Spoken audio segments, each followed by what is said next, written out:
There's a lot of things that you can do when you're trying to build a bass pond. You can add all kinds of cover, you can add all kinds of food for the fish, you can add plants, there's so many things you can do.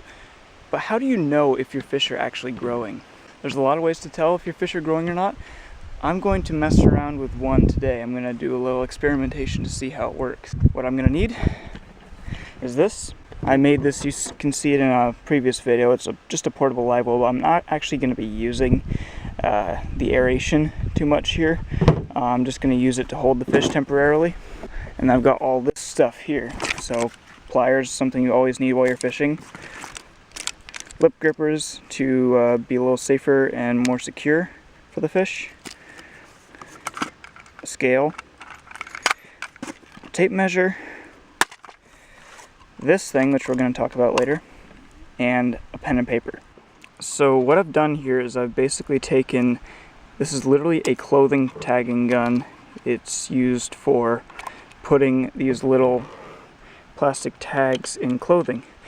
And it's got a big needle and everything.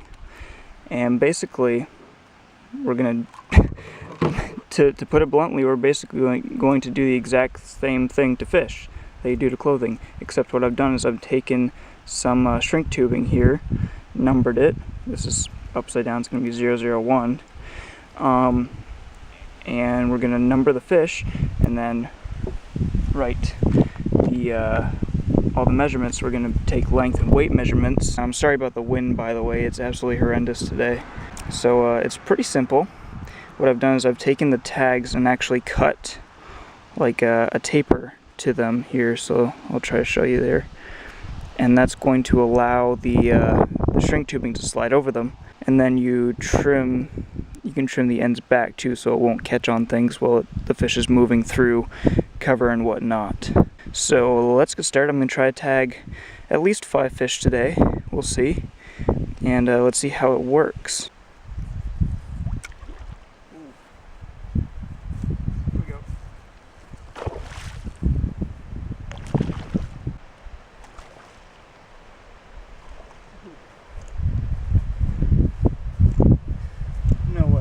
The camera caught some of that. Without a doubt, this is one of the biggest fish in this pond.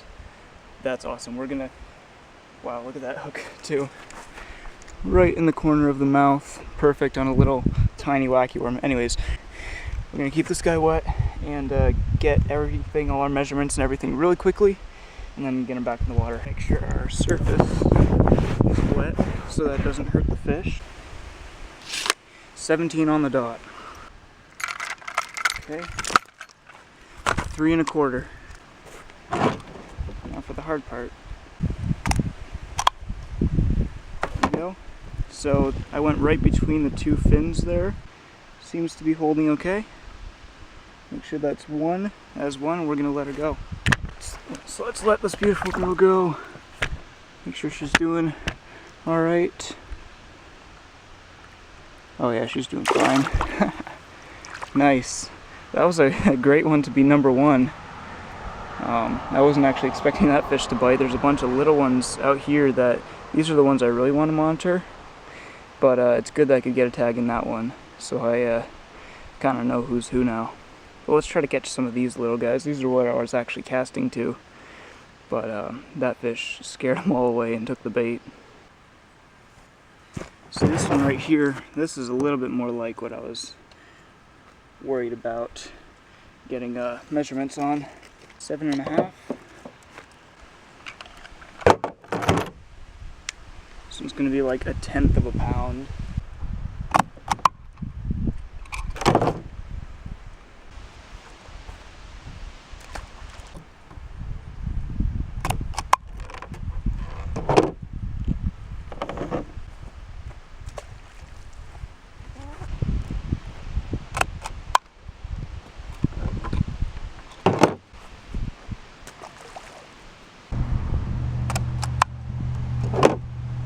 And this right here is number 10.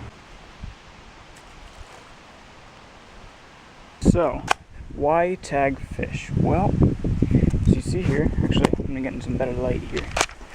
So you can see right here, I've got 10 fish tagged so far. I've got their lengths in inches and weight in pounds.